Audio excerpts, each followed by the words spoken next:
welcome to another Blender Cookie tutorial. This is David Ward, and we are going to be doing part 9 of our Dragon series now. This will probably be the final part of our Dragon series, and it's going to go over some animation techniques. So I'll go ahead and get started on that.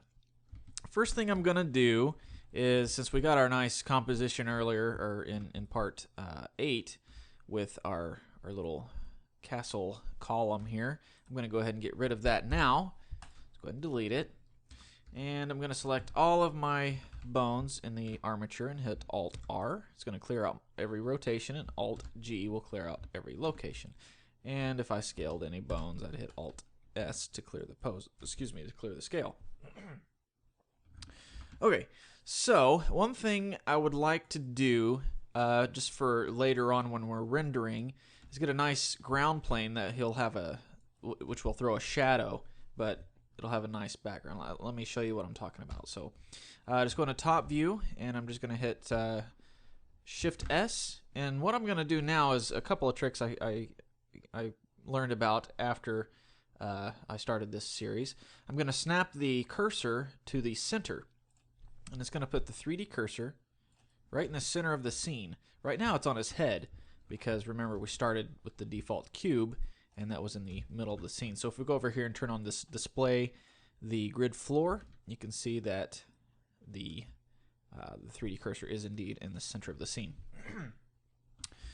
But I'd like it to be at the floor, so really what I need to do now is move everything up to the ground plane, which, as you can see in the side view, is that green line. Front view is the red line.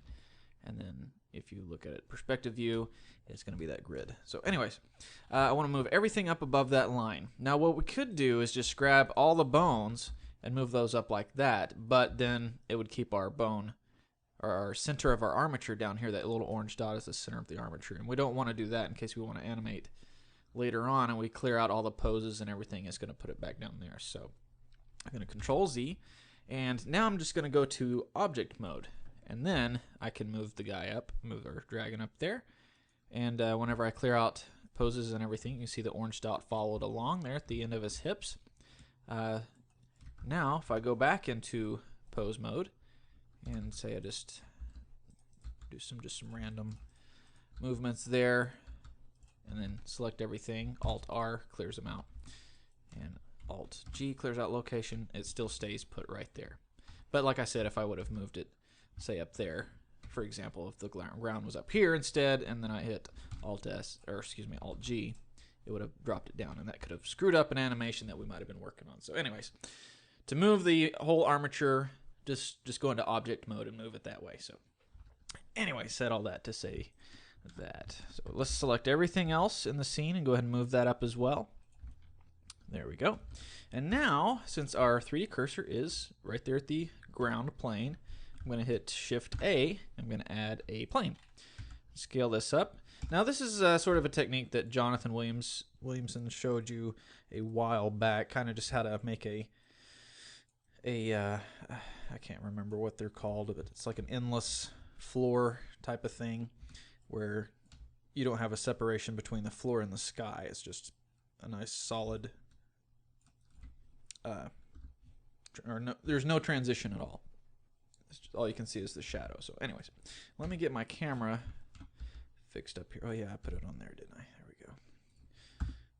Okay, and let's clear out its rotation. Ooh, where'd it go? Clear out this guy's rotation. You know what? I'm just going to go ahead and delete that and just do the camera the way we were doing it before. Grab the camera, grab one of these empties, Control T, track to it, just move the camera up like that. And there we go. So let's get it lined up a little bit better again. Okay, so now if I render it out, as soon as it renders, go ahead and pause the recorder so you don't have to wait to see it.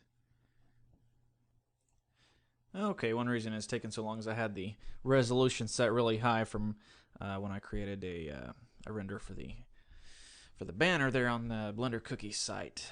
So anyways, I just scaled that back down to 600 by, or 800 by 600, I guess, because it's 600 wide, 800 tall. Anyways, so you can see here that now we have a shadow on our ground plane, but it's cut off there. You can see definition between the ground and the background, the sky. So there's a trick we can do. Like I said, Jonathan Williamson covered this already, so I'll just go real quick over it just to make this ground plane be completely transparent except for the shadows that are being thrown on it. So go ahead and close this out, and let's go ahead and make that quite a bit bigger. And you can see that line appearing back there. That's just the limits of our camera. So if we grab our camera and go to the camera settings there and change the distance, or the end, the clipping, if you change that a little higher, you can see that ground plane appear a little bit more. So anyways, if you drag it too far, it'll zero out. So anyways, okay. So we'll grab this guy, go to our materials panel, add a new one, and then add a new material there, and go down here to shadow and set it to be shadows only. If you scroll back up here to the preview, you can see that this white to blue shade means that it's the Z index. It's the color of the sky, basically. We're just seeing everything on the other side of this ground plane will be sky color. So if our foot, for example, right here goes through the ground plane a little bit, just lower him down here, zoom in here so you can see. If our foot goes through there and we render, it's going to be like his foot got cut off right there, or it's stuck underground or something like that. Now if we turn on transparency here, then we'll still be able to see the foot, and it'll have shadow coming off like he's kind of stuck his hand through a sheet of glass or something like that. So I like to keep the ground plane just because it makes it a little more or keep the Z transparency just because it looks like he's flattened against the ground rather than coming through it. So anyways, select all those guys and clear out the rotations and locations again. There we go. And now if well, let me change the background colors real quick. So we've got our world settings here already. We're already right where we need to be. It's kind of a boring background. If you look, it's kind of a dark gray, kind of boring. So let's change it up a little bit. Let's make it white. And then if we go paper sky, actually not paper sky, we go to blend sky, we can get a nice darkness fading down to the white. Actually, it's the zenith color fading into the white. So I don't want total black, but just a nice gray. Kind of gives us a nice, clean, professional, backdrop, like you might see a photo shoot or something like that. So now if we render out, I'll go ahead and pause the recorder again. You can see in just a few seconds after it renders. Okay, now we can see our background. We've got the nice gray fading into the white, but we can't really see his shadow very well, and I think that's due to our ambient occlusion settings there. Now, you might go ahead and watch the tutorial that Jonathan did about this, because I have never been able to get a real solid reasoning behind why sometimes it shows the shadow and sometimes it doesn't. I guess if you lower it down, let's put it down about 0.1, and let's give that a render, see what that looks like. It's F12. Go ahead and pause again. Okay, see, and it's still still can't see it. So maybe someone can give a few tips on why that is. Sometimes if you just turn it off altogether, you can see something then. So we'll render that. And one way to kind of cheat with the ambient occlusion, the reason I like to use it is because it kind of lights up all around like ambient lighting. But in this particular case with that ground floor and the shadows, it's not wanting to work with me very well. So one way you can cheat with the ambient occlusion and kind of get it to look like it's got these shadows and everything around it is to use a Hemi light. And as soon as this finishes rendering, I will show you that. So now we turn that off, we can see our ground shadows here. And these lines that you see right here are just the limits of the spotlights that we have on our dragon here. So I'm going to close that out. I'm going to front view and grab my spotlight there. Go down and change the clip end to way out, and then also go up here to the size. Actually, that's not it. Where is it at? Distance. There we go. Just make that quite a bit bigger as well. And do the same thing on the other spotlight. Make the distance a lot further. I could just type in a number, but you can also just click and drag. So we'll just do that. Okay, but like I was talking about, a Hemi light, and that's a hemisphere light, is what that stands for. And it kind of lights up everything that it's pointing at. Like, I'll put the cursor right there, Shift A, add a lamp. There they are. Hemi.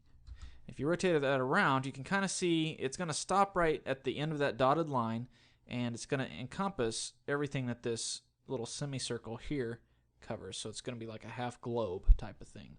So we'll just scale it up. You can scale it up just by hitting S on your keyboard, or well, I guess that's the only way to scale it up. So anyways, so we'll just put that down like this, pointing up at him, kind of like the light's bouncing up off the floor. And we need to change it to be very subtle. So let's put it about 0.25. So it'd be 25%. So now if we render, we'll have some nice, like before, we don't have any light coming up from the bottom at all, and it should be reflecting off of this white floor. But since we turned off the ambient occlusion, it's not doing that. So now, since we're cheating with the Hemi light, we should get some nice, decent shadows or highlights underneath this body there. So I'll go ahead and let that render out. It's not taking too long.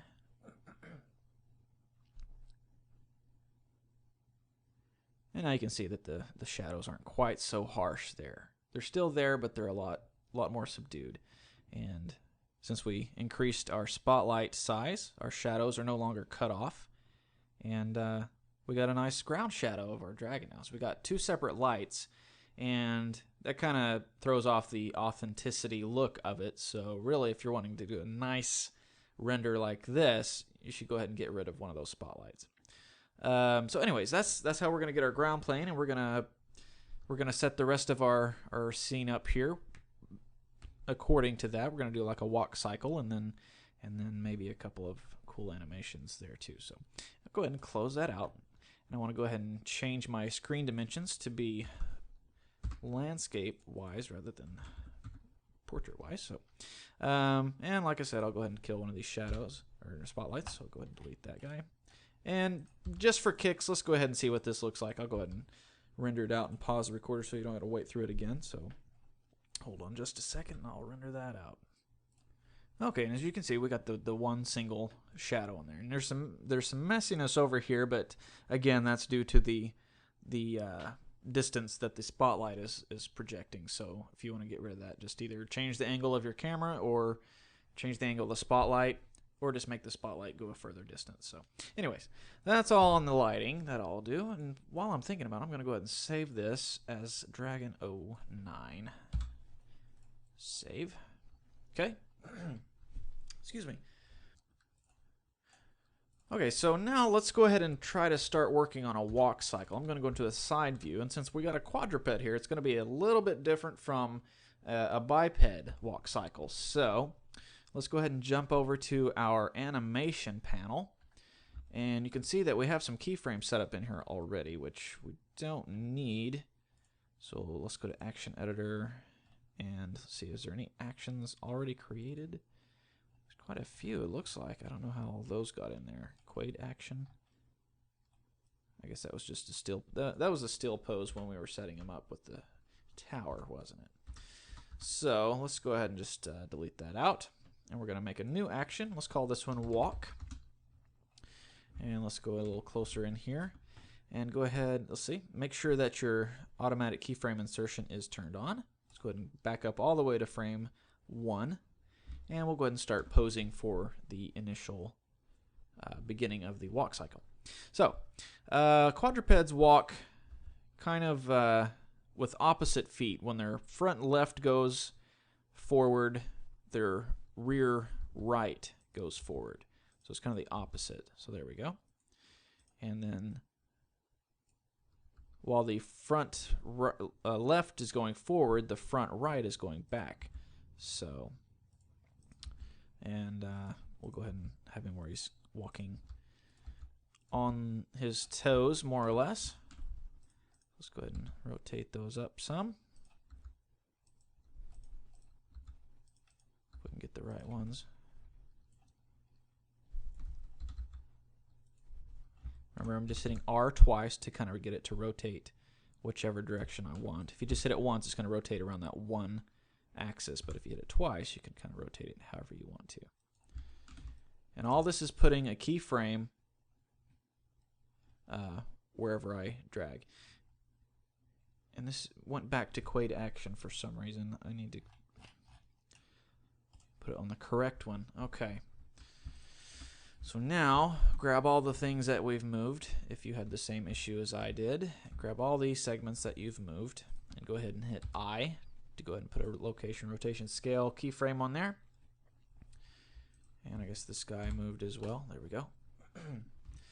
So now we're kind of taking a step forward, rolling up on our toes. Not our toes, but our dragon's toes, I guess. There we go. And the back foot is going to be coming up on its toes as well. So let's rotate that back some. And get these toes where they're taking a step, pushing up off the ground.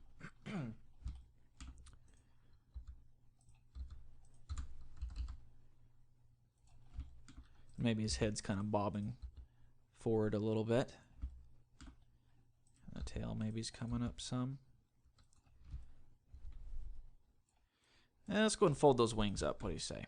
So let's grab this guy. Let's get our rotate manipulator and make sure we're going to be in normal orientation. And let's rotate that down. Not all the way, just a little bit. Just to show that he's not getting ready to take off into the air.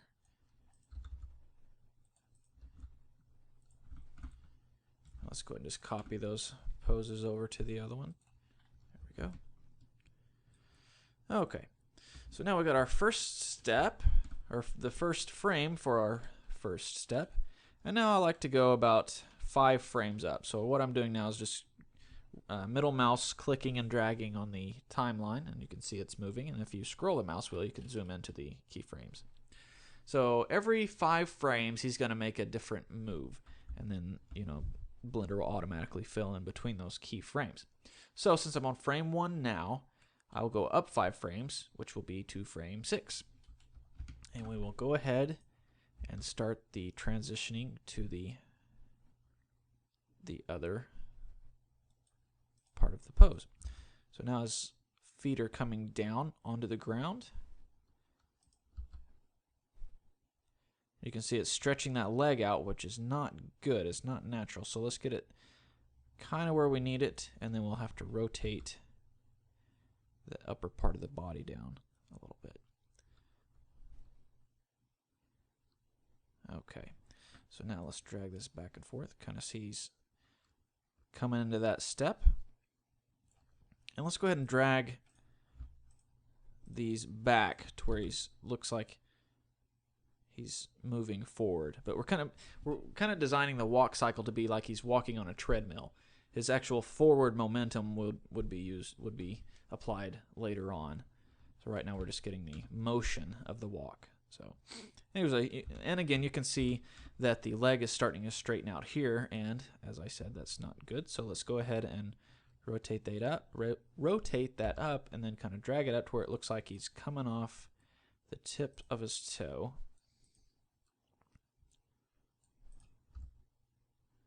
Like that. Maybe rotate that toe over there up a little bit. So now, just pretend he's on a treadmill, and you kind of picture it in your mind.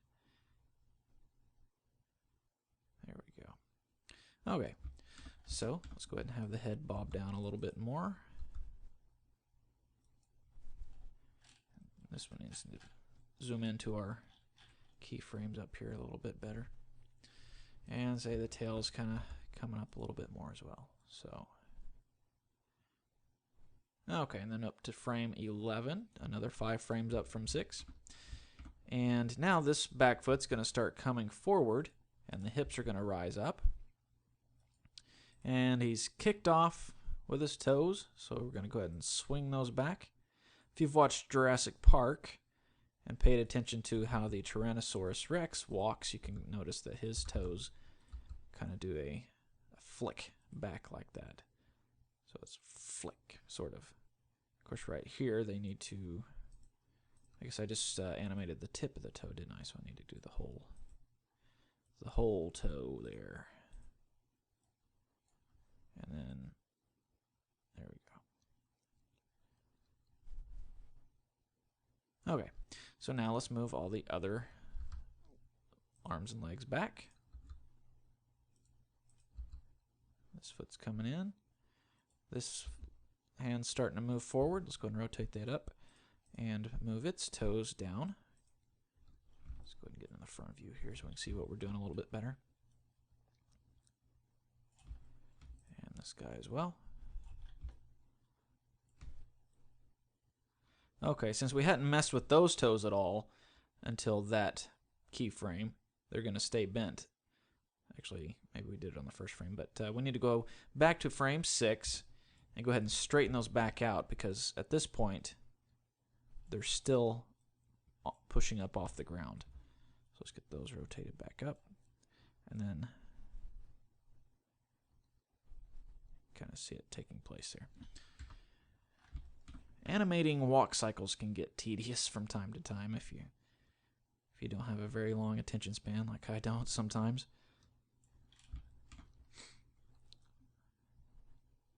So this hand right here just pushed up off the ground.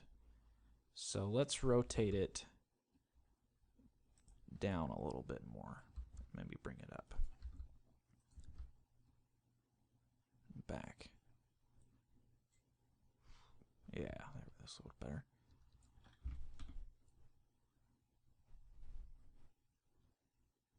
Okay, let's go up to frame 16. And we'll go ahead and keep following through with the walk.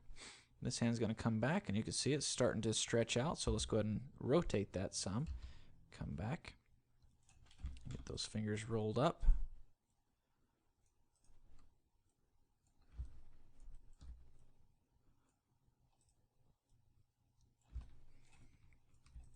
And this foot's going to come back a little bit further too. Let's start bringing the hips down just a little bit and the chest down some. And let's go ahead and bring the front hand up. Let's go ahead and rotate it up. He's reaching forward. And this foot's going to start coming a little forward. Now it's going to be kind of awkward since his front and hind legs are so close together. Like right now we've got the issue with the knee colliding with the elbow. Now we need to kind of worry about how to not let that happen. Let's rotate that up.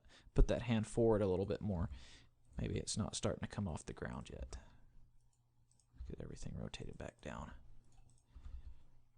You could spend hours trying to get this kind of stuff just right. Okay, let's see what that looks like.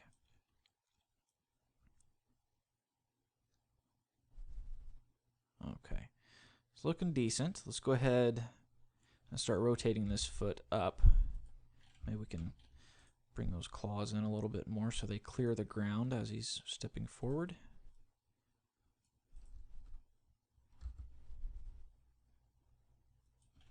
Maybe bring the hips up a little bit more. Rotate that foot. There we go. Yeah, there we go. Clears the ground, right? Just barely, but it does do it. So, okay. Okay, now a lot of things you notice as you're going. Looks like this hand needs to have the claws rotating a little bit better. And right here they make contact, so start bending up. Apologize if this is starting to get a little tedious, but it can happen.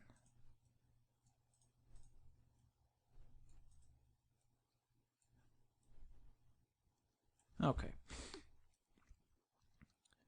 So got a nice toe flick and fingers stretching out. There we go. So actually, I guess we need to go ahead and get this foot ready to, because we're almost done with the half of the walk cycle that we'll need to copy over to the other side. Okay. So maybe we can just clear out those poles. Yeah, there we go. Select all those. Instead of trying to rotate them back, just hit Alt-R and it'll clear them out. And at the same time, we'll go ahead and insert a keyframe. Okay. So we're getting somewhere at least. Maybe that hand comes a little too far forward. There we go. Now, okay. So we got about half of it done. Let's try this. Let's grab everything. Let's just hit A to grab everything, and we're going to copy that pose right there. And then let's go up to frame 21 and paste the opposite. There we go. So now let's see how it looks. Got some tweaking to do. It's like he comes too far forward on that first step. So let's move some things up a little bit on the y-axis. There we go. And the hips as well.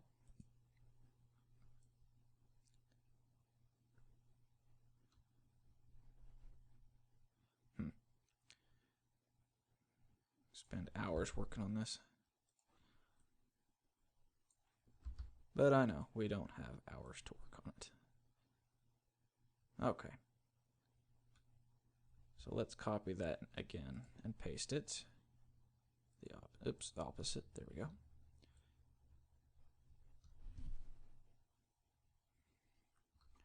Okay, and then let's copy the second frame. Paste it on frame 26. Opposite. Oops. Select everything, remember. Copy. Paste. There we go. So now we should have a full... I don't like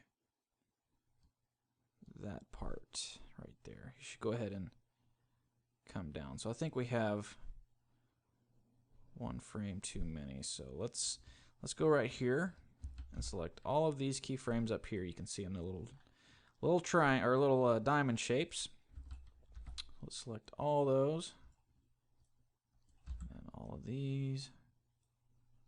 There's a lot of them. He's got a lot of bones, doesn't he? All these. Okay, let's go ahead and delete those keyframes, and let's grab all these ones on the end.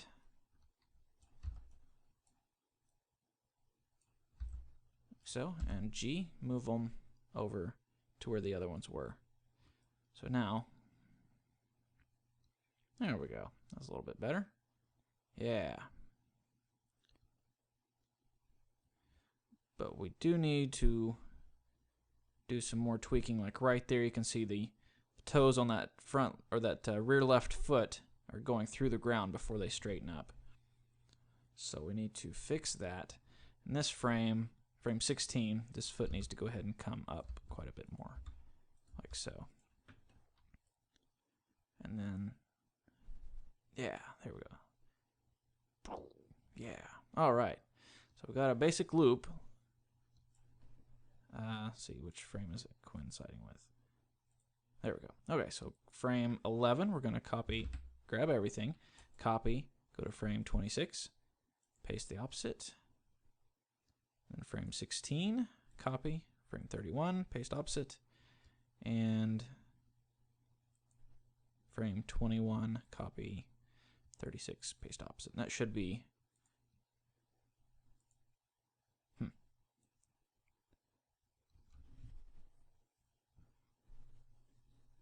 something's not coinciding with the first frame. I guess I got rid of it, didn't I? What does it look like there?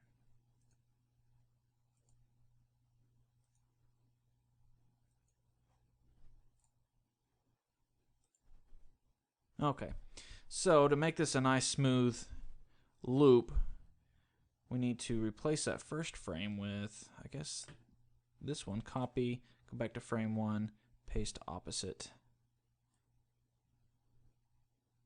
So there we go. Got a nice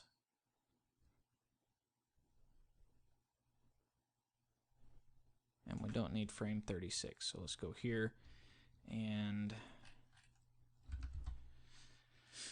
One thing we can do here is scroll this over, view all. That didn't do what I was hoping it would do. I was hoping it would kind of zoom out so we could see all of those keyframes, but I guess we'll just select them all again.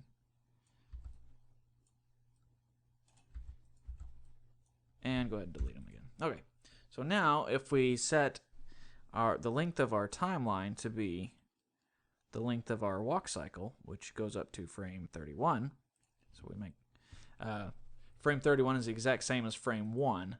So if it went 1 through 31, it would basically, and then looped, it would basically show the same frame twice. So what we want to do is actually have it stop at frame 30 and then loop. So now if we hit play, you can see it's looping through the walk cycle.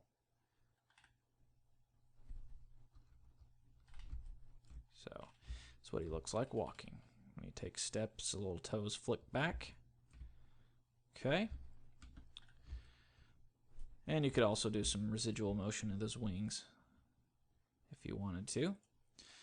So now we got a walk cycle. Let's make use of it. So let's select just one of his bones there, and let's go to the NLA editor. And you're going to see a lot of things in here. And the only thing we need to worry about, though, is our Quade. And we want to add a track to it. Is it going to let me? There we go. Hit the little snowflake thing there. And you can see it automatically added that walk because that's the action that we have selected at this point. And now we need to hit N on our keyboard. And let's go ahead and scroll this window over some. And you can see that the action strip, which is the action that we just made, it loops from 1 to 31. But like I said before, it needs to loop to frame 30. And so now if we play this, it's just going to do it the one time. So actually, let's go ahead and set our end frame back up to 250. But you can scroll down here and see where it says action clip. Playback settings scaling is just short of 100%. So set that at 1. And repeat is just once. So if we scroll the repeat up, you can see it starts looping. Each white line you see right there means that that's one segment, one cycle of the walk cycle. So now if we roll our cursor across there, you can see he's looping, he's going through the looped walk cycle. So that's a quick, easy way to get a long walk out of one simple motion, one full step. You can just repeat it over and over, so it saves you a lot of time when you animate. So anyways, I think probably running out of time. Hopefully that gives you enough to go off of for, you know what, let me show you one more thing. Let's turn off our walk cycle right there. See the little eyeball, just click on that. And now if you scroll your mouse, you won't see anything. So let's go back to our dope sheet and then load the action editor, which is already loaded. And we don't have any actions loaded right now. So let's add a new one, and let's call this one head turn. What I'm going to do now is set up an animation for him to do while he's walking. So I'm going to grab my neck and just kind of rotate it over. Have him looking over to the side. Let's twist the neck around a little bit more. And the neck, that's his eyebrow. Where's his neck? There it is. Okay. And then go forward a little bit. Now if I hit view all, view all, it's going to show the few bones that I've animated right now. So okay. So we're going over here. He's looking over there for a little bit. Kind of curious what's going on over there. Zoom out of here so we can see the others. And neck 3. There we go. Rotate that some a little bit as well. So now he's kind of looking over there. And now he wants to look over on the other side. So let's rotate everything the other way.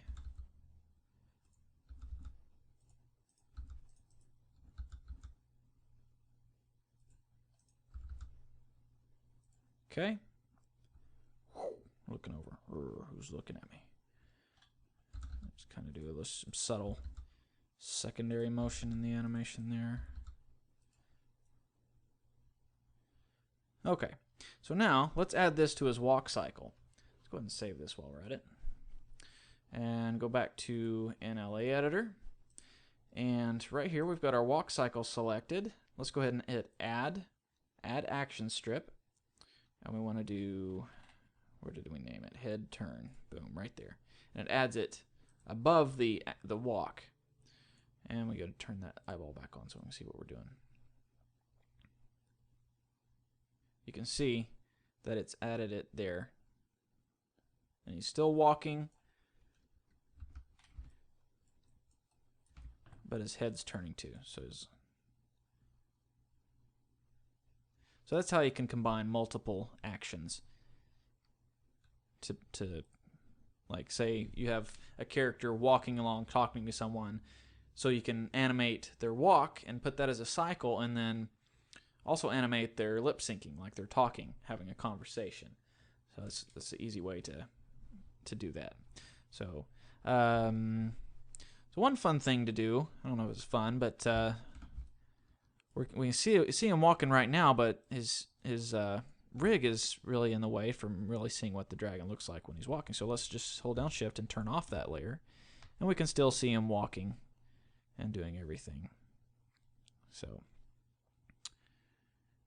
anyways, so that's just a basic walk cycle with a quadruped.